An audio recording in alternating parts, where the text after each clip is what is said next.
specifically multivariate linear regression. Linear regression में हम एक चीज़ जो एज्यूम करते हैं वो ये कि हमारे जो वेरिएबल्स हैं वो कंटिन्यूस हैं. कंटिन्यूस से मतलब ये है कि for example if age is there और weight of the person is there, तो वेट ऑफ का पर्सन जो है ना वो डिस्क्रीट नहीं होता. मतलब आप ये नहीं कह सकते कि पहले 1 किलो था फिर 2 होगा फिर 3 होगा, ऐसा नहीं होता. It can be 1.5 as well. ठीक है, किसी के लिए 1.5 है, किसी के लिए 1.2 है. इसका वो वेरिएबल्स कंटिन्यूस होंगे. जहाँ पे आपके पास कंटिन्यूस वेरिएबल हो वहाँ पे आप लीनियर रिग्रेशन अप्लाई करते हैं. लेकिन रियल वर्ल्ड में हर सिनेरियो कंटिन्यूस नहीं होता. हमारे पास बहुत सारी डिस्क्रीट आउटकम्स होती हैं. जैसे कि मसलन आप ये कह सकते हैं कोई कस्टमर आएगा वापस या नहीं आएगा. इसमें 2 आउटपुट्स हैं, यस और नो. ठीक है, आप कह सकते हैं या फिर मसलन कल हमने फंक्शन किया तो whether someone will come to the function or not. अब देयर आर ओनली 2 आउटकम्स, मतलब इसमें कोई तीसरा आउटकम है ही नहीं. तो these are discrete outcomes. So इस तरह की जो ना इस तरह के वेरिएबल्स को जब आपने रिग्रेशन अप्लाई करना है, रिग्रेशन हमने बाय वर्ड क्या कहा था, टू एस्टैब्लिश रिलेशनशिप बिटवीन 2 और मोर वेरिएबल्स. एक्चुअली बात ये, तो वेरिएबल इसमें भी इंडिपेंडेंट और डिपेंडेंट ही रहेंगे. इसमें भी हम डिपेंडेंट वेरिएबल को ही प्रिडिक्ट करेंगे.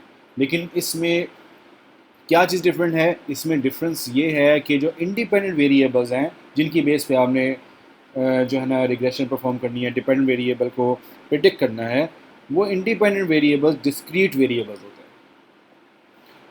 ओके, सो यहाँ पे एक बड़ी इंटरेस्टिंग एग्जांपल कोट की हुई है. सो एग्जांपल है इज़ दैट के 2 प्लेयर्स हैं. चेस में ना 2 प्लेयर्स होते हैं. एक ब्लैक एंड वाइट, एक ब्लैक को की तरफ से खेल रहा होता है, दूसरा वाइट की तरफ से. अच्छा, अब यहाँ पे बेसिकली किया क्या है, उसने कहा है कि अगर 2 प्लेयर्स के दरमियान जो रैंकिंग प्लेयर्स की रैंकिंग्स होती हैं, टेबल टेनिस हो गया या दूसरे ऐसे गेम्स हैं उसमें प्लेयर्स की रैंकिंग्स होती है. तो कहते हैं 2 प्लेयर्स के दरमियान अगर डिफरेंस इन रेटिंग्स हैं, रैंकिंग है, वो क्या है. तो अगर वो इसमें दूसरे डिफरेंट सिनेरियोज दिए हुए हैं, तो क्या प्रोबेबिलिटी है कि वाइट वाला जो प्लेयर है जो वाइट की तरफ से खेल रहा है वो विन करे. मसलन यहाँ पे अगर पहले सिनेरियो में देखा जाए, अगर ब्लैक एंड वाइट के दरमियान 200 का डिफरेंस है तो वाइट विन करने की कोई प्रोबेबिलिटी नहीं. ये ब्लैक एंड वाइट प्लेयर्स है, मतलब ब्लैक वाला इसमें ऊपर है और वाइट वाला नीचे है. लेकिन अगर दूसरे सिनेरियो में जहाँ पे ब्लैक एंड वाइट यानी ब्लैक वाला नीचे -200 है, यानी कि ब्लैक वाले की रैंकिंग से 200 कम है, तो वाइट वाले की प्रोबेबिलिटी 1 है. तो अब इस सिनेरियो में हमारे पास हमने प्रिडिक्ट करना है कि whether that will he will win और नॉट. हमने एक डिस्क्रीट आउटकम प्रिडिक्ट करनी है. तो उसकी 2 ही possibilities, whether he will win और वेदर ही विल नॉट. अच्छा, इसको अगर हम लीनियर रिग्रेशन के तौर पे लेके चलें तो हमारे पास ये सिनेरियो बनता है. इसमें जो उसमें बायस और स्लोप आपको अगर याद हो, हाँ, बायस और स्लोप जिसे इंटरसेप्ट ये कह रहे हैं, तो ये हमारा है डिपेंडेंट वेरिएबल और ये है independent variable. Difference in ranking dependent नहीं है किसी पे. ठीक है, वो इंडिपेंडेंट है. इसकी बेस पे हम ये और बायस और स्लोप को करके हम वाइट के विन होने की बता रहे हैं कि वेदर ही विल विन और नॉट. अगर इसको लीनियर रिग्रेशन के तौर पे लिया जाए तो इसके ये आउटकम निकलता है. ठीक है, ओके, ठीक है, हो गया. अच्छा, लेकिन बात ये है इसमें कि हमारे पास आउटकम आ गया, लेकिन इसको अगर हम रिग्रेशन करने इसको प्लॉट करने की कोशिश करें, variation prediction over rating difference, तो हमारे वहाँ यहाँ पे क्या हो रहा है, अगर आप यहाँ पे गौर करें, first I will read through this. Difference of 300 resulted in a prediction of less than 0. ये 0 से कम आ गया. ठीक है, Similarly, for a difference of -300, the prediction of linear regression will go beyond 1. हमारे पर वैल्यू क्या है, मिनिमम वैल्यू 0 है, मैक्सिमम 1 है, लेकिन ये -0.1 में आ गया, 0 से भी नीचे चला गया। इसलिए वो कह रहा है अगर -300 का डिफरेंस हो तो ये 1 से ऊपर चला जाएगा लीनियर रिग्रेशन के केस में, which is also not right. Okay, however in this case values beyond 0 and 1 don't make any sense because a win is a discrete value, either 0 or 1. Win होना डिस्क्रीट वैल्यू होती है, आप इसे 1 कह सकते हैं, लेकिन 1.1 is doesn't make any logical thing actually. So hence the prediction should be bound by either 0 or 1 only. Any prediction above 1 should be capped at 1 and any prediction below 0 should be floored at 0. जो prediction आपकी 1 से ऊपर है उसको आप कहेंगे या हम 1 उसको कंसिडर कर रहे हैं, और जो प्रिडिक्शन 0 से करीब है या 0 से कम है उसको हम 0 पे फ्लोर करेंगे.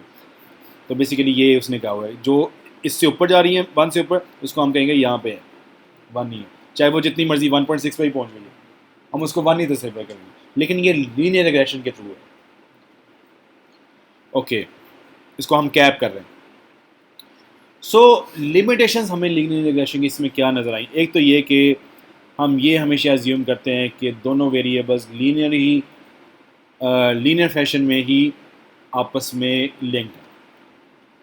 ठीक है, जैसा कि इसने कहा how as player strength differences increases chances of win very exponentially. मसलन एक दो प्लेयर्स के दरमियान डिफरेंस अगर 300 है तो उसके चांसेस और होंगे, लेकिन अगर 350 है तो वो क्योंकि लीनियरली ऊपर जा रहा है तो वो कह रहे हैं एक्सपोनेंशियली उसके बढ़ गए. हाँ हो गए ना, लेकिन हम चूँकि इसको अगर लीनियर जो ना इसको समझे लीनियर रिलेशनशिप है तो थोड़ा सा डिफरेंस भी उसमें बहुत एक्सपोनेंशियल इंक्रीज का शो करेगा, लेकिन एक्चुअल में ऐसा नहीं होता. Okay, linear regression does not give a chance of failure. ये बहुत इंपॉर्टेंट बात है. आप देखेंगे बहुत ज़्यादा भी डिफरेंस हो अगर रैंकिंग में तो कभी कभी ऐसा भी होता है कि इवन अगर आप कहें 1% चांस भी है फिर भी वो जो बॉटम रैंक प्लेयर है वो टॉप रैंक प्लेयर को हरा सकता है. आप टेनिस में और बहुत सारे गेम्स में ऐसा देखते भी हैं, ऐसा होता भी है. तो ये बड़ी मज़े की बात है कि chances of failure linear regression allow ही नहीं करता. ठीक है, उसमें एक चीज़ एक क्वांटिटी इंक्रीज़ हो रही है तो दूसरी प्रोपोर्शनली इंक्रीज़ या डिक्रीज़ हो रही है, उसमें कोई फेलियर का चांस नहीं, कोई एक्सेप्शन ही नहीं है. If there is a difference of 500 points, there is an outside chance, let's say 1%, that the inferior player might win. ठीक है, but if capped using linear regression, there is no chance that the other player could be win. In general, linear regression does not tell us the probability of an event happening after a certain range. Okay. अच्छा, एक तीसरी assumption जो कि limitation है वो ये कि linear regression assumes that the probability increases proportionally as the independent variable increases. अच्छा, ये क्या चीज़ है? Probability of win is high irrespective of whether the rating difference is plus 400 or 500 क्योंकि difference is significant. Similarly, the probability of win is low irrespective of the whether difference is minus 400 and 500. तो वो कहता है linear regression है बहुत ज़्यादा depend करता है जो कि दोनों वैल्यूज़ लीनियरली रिलेट कर रही हैं. तो इससे फ़र्क नहीं पड़ता कि यार कि दो वैल्यूज़ में कितना फ़र्क है, वो ना उसको लीनियरली जो कि रिलेट कर रहा है तो वो आपको डिफरेंस बहुत सिग्निफिकेंट नज़र आएगा लीनियर रिग्रेशन में जब बात करेंगे. ओके, इसका सोल्यूशन क्या है? इसका सोल्यूशन ये कि हम सिग्मॉइड कर्व यूज़ करें इंस्टेड ऑफ लीनियर कर्व. एक स्ट्रेट लाइन की बजाय हम जो है ना एक सिग्मॉइड कर्व यूज़ करें. सिग्मॉइड कर्व जो है आप इस तरह से होती है. इसमें आप देखें अगर तो after certain period of time जो है आपकी वैल्यू कांस्टेंट है. There is a variability between a certain range around 0. ठीक है, लेकिन after that it is almost constant. Linear regression में बिल्कुल स्ट्रेट लाइन होती है यहाँ से यहाँ, तो which is actually entirely different thing. अच्छा, इसमें इम्पोर्टेंट बात क्या है कि देखो डिफरेंस जितना मर्जी है, आप यहाँ से कहते हैं कि दो लोगों के दरमियान डिफरेंस 3 और 7 का है, तो डिफरेंस कितना है? बहुत माइनर, स्टिल माइनर, और नेगेटिव में भी इट इज़ स्टिल माइनर। हाँ, आप कह सकते हैं इस रेंज में है तो it is on a steep curve, लेकिन आप ये नहीं कह सकते यार कि यहाँ से 5 से 10 के दरमियान डिफरेंस जो है बहुत लीनियरली जा रहा है, एक्सपोनेंशियल जा रहा है। सो फीचर्स क्या है इसके? इट वेरीज बिटवीन 0 एंड 1, इसकी मैक्सिमम वेरिएशन 0 एंड 1 के दरमियान हो रही है और ऑन बोथ साइड्स हो रही है। It plateaus after certain thresholds, ठीक है, एक सर्टन थ्रेशोल्ड के बाद जो है ना ये स्टेट इसकी पहाड़ी बन जाती है वैसे कहना। Sigmoid curve helps us to solve problem faced with linear regression. The probability of win is high irrespective of the difference in rating between white and black player. ये and the probability of win is अच्छा, इसमें वही वाली कहानी है कि चाहे difference 400 है या 500 है, प्रोबेबिलिटी तो हाई है, लेकिन एक्सपोनेंशियल नहीं है, ठीक है, इट्स नॉट एक्सपोनेंशियल। तो एक्चुअली ये सिग्मोइड कर्व उस चीज़ को डिपिक्ट करती है। ये चाहे लो भी है तो इधर जो है लो काइंड ऑफ लो है, लेकिन हम उसको एक्सपोनेंशियल डिक्रीज नहीं कहेंगे, लीनियर में ये एक्सपोनेंशियल होता है। फॉर्मूला इसका ये एक जनरल फॉर्मूला है, ठीक है, 1/1 plus natural log of -t। अच्छा, इसको जब आप यहाँ पे लिखा हुआ है the higher the value of t the lower the value of e exponent -t, hence the st is close to 1। The low value t की वैल्यू हाई होगी तो e की वैल्यू लो होगी, log की वैल्यू t की value high होगी तो log की वैल्यू लो होगी, और s की वैल्यू क्या होगी? It will be close to 1, क्योंकि 1/समथिंग है। जब ये वैल्यू लो होगी तो क्या होगा? It will be always be close to 1, क्योंकि 1 प्लस लो वैल्यू और 1/1, it will be close to 1 actually. हाँ, एग्जैक्टली, इस तरह उसके इन्वर्स जो दूसरी सिचुएशन है। अच्छा, अब आते हैं हम इसको अपने लीनियर रिग्रेशन को y = a + b × x के इस फॉर्म में करते हैं। इसमें भी सीन यही होगा, सिर्फ आपका जो t था वो यहाँ पे आ रहा है, a + b × x यहाँ पे आ रहा है, y आपका डिपेंडेंट वेरिएबल है वो वहीं पे रहेगा। इसमें जस्ट इसके फॉर्मूलेशन में फ़र्क है, फॉर्मूला में फ़र्क है, जो बेसिक इंग्रेडिएंट वही है, a b एंड x, तीनों वैल्यूज हैं, x is the value there. तो ये थे इसके जो ना सिग्मोइड कर्व और लॉजिस्टिक रिग्रेशन की सारी थ्योरी। ये आगे उसको एग्जाम्पलीफाई करके सॉल्व करके दिखाया। लॉजिस्टिक रिग्रेशन 2 + 3 × x 0.8 के करीब है, 0.99 के करीब है, एंड सो ऑन। अच्छा, इम्पोर्टेंट बात ये है कि अच्छा वो कहता है कि the value of y change from 0.88 to 0.99 as the change from 0 to 1। x जो है पहले 0 रखा उसने, x 0 था इस फॉर्मूले में, तो वैल्यू आई 0.88, और x को सिर्फ 1 यूनिट इंक्रीज किया तो वैल्यू क्या आई 0.99। ओके, तो यूनिट इंक्रीज से 0.8 से 0.99 में चली गई। सिमिलरली अगर x -1 हो, तो यानी कि 0 से -1 पे जाएं, तो आपकी y की वैल्यू 0.27 पे आ जाएगी, और x 0 हो तो y वुड बी 0.8, वो तो 0.88 है पहले, ठीक है। तो ये एक बहुत बड़ी चेंज है कि 0 पे 0.88 रह रही है, लेकिन एक यूनिट इंक्रीज से 0.99 पे जा रही है, एक यूनिट डिक्रीज से 0.27 पे आ रही है। लेकिन पॉजिटिव और नेगेटिव वैल्यू का इम्पैक्ट कितना ज़्यादा है। तो अब इसमें कहानी ये है कि व्हेन x वेंट फ्रॉम, अच्छा हाँ, ये वही वाली बात। Thus the impact on y of a unit change in x depends on the equation. The value pointed when x is equal can be interpreted as the probability. तो हम इसे कहते हैं ये probability है इस चीज़ की। In other words, on average, in 88% of the cases, if the value of y is 1, इसका जो क्रक्स है ना वो ये लास्ट लाइन है, ठीक है, when x is 0, आपकी मैक्सिमम वैल्यू क्या है 1, मिनिमम क्या है 0। तो 0.88 का मतलब है कि 88% चांस है कि जब x की वैल्यू 0 होगी तो y की वैल्यू 1 होगी। जब x की वैल्यू 1 थी तो y की वैल्यू 1 होने के कितने परसेंट चांसेस हैं? 99%। सिमिलरली जब x की वैल्यू -1 है, x की वैल्यू -1 है, तो y की वैल्यू 1 होने के कितने चांसेस हैं? जब -1 है 0.27,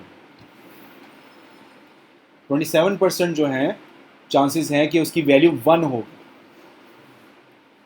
गॉट इट? हम उसको अपर लिमिट के लिहाज से देख लें तो y की वैल्यू हम करेंगे 1 किस होने की कितनी परसेंट प्रोबेबिलिटी है। तो जब x की वैल्यू -1 थी तो y की वैल्यू 1 होने की प्रोबेबिलिटी सिर्फ 27%। इन अदर वर्ड्स आप कह सकते हैं कि वाइट के या जो भी प्लेयर है उसके जीतने के चांसेस सिर्फ 27% रह गए जब इसकी वैल्यू ये थी। Got it? तो ये हम इन टर्म्स ऑफ प्रोबेबिलिटी इसको कैलकुलेट करते हैं। ये आगे एक्सेल में इसका वर्क चुका है, आप इसको एक्सेल में भी बहुत आराम से जो है कैलकुलेट कर सकते हैं। सिंपल मैथमेटिकल फार्मूलाज हैं। हाँ, अब आते हैं इसके एरर कैलकुलेशन कैसे होती है। आपने पिछली दफ़ा देखा था कि रूट मीन्स के एरर हम लोग कैलकुलेट करते हैं लीनियर रिग्रेशन के मामले में, लेकिन चूंकि इसमें हमारे पास एक डिफरेंट कर्व आती है, this is not linear related, so हम लोग स्केयर एरर की बजाय हम लोग क्रॉस एंट्रोपी जो है ना वो करते हैं, क्योंकि इसमें हम देख रहे हैं कि एक इवेंट के होने के कितने परसेंट प्रोबेबिलिटी है। तो basically we are focusing on distribution actually. So cross entropy is a measure of difference between two different distribution, actual distribution and predicted distribution. Actual distribution जो भी उसकी थी और जो आपने प्रिडिक्ट किया डिस्ट्रीब्यूशन वो क्या, it's just like mapping to different lines. ठीक है, in order to understand concept let's see दो पार्टीज हैं, ये बड़ा इंटरेस्टिंग एग्जांपल है। दो पार्टीज हैं वो इलेक्शन में जो है ना कॉन्टेक्स्ट कर रही हैं। एक सिनेरियो ये है कि पार्टी ए जो है ना उसके जीतने के चांसेस 0.5 है, यानी 50% है। ठीक है, और दूसरे सिनेरियो में पार्टी ए के विन करने के चांसेस 80%।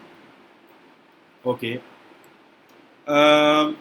सो इस बारे में हम क्या कंक्लूजन ड्रॉ कर सकते हैं? एक पहले तो बात ये कि क्रॉस एंट्रोपी का फॉर्मूला ये है, इस y log 2 base 2p plus 1 minus y log base 2 minus p. y is the actual outcome and p is the predicted outcome. बाकी log base 2 है तो वो log base 2 ही रहेगा। तो y actual और p is the predicted. Okay, चलो अब parties wise scenario पे आते हैं। सिनेरियो 1 में हमने कहा था 50-50% चांसेस है, तो एक्चुअल आउटकम ये निकली कि पार्टी ए हैज़ वन। हमारा प्रेडिक्टेड क्या था 50%। इसको इस फॉर्मूले में पुट किया तो वी गॉट क्रॉस एंट्रोपी हमारी आई 1। ओके, सेकंड सिनेरियो में हमारी क्रॉस एंट्रोपी कितनी आई? 0.32। ठीक है, अच्छा वो कहता है we can see that scenario 2 has lower cross entropy when compare to scenario 1। Entropy होती है, एंट्रोपी का जनरल क्या होता है? What is entropy? एंट्रोपी क्या होती है?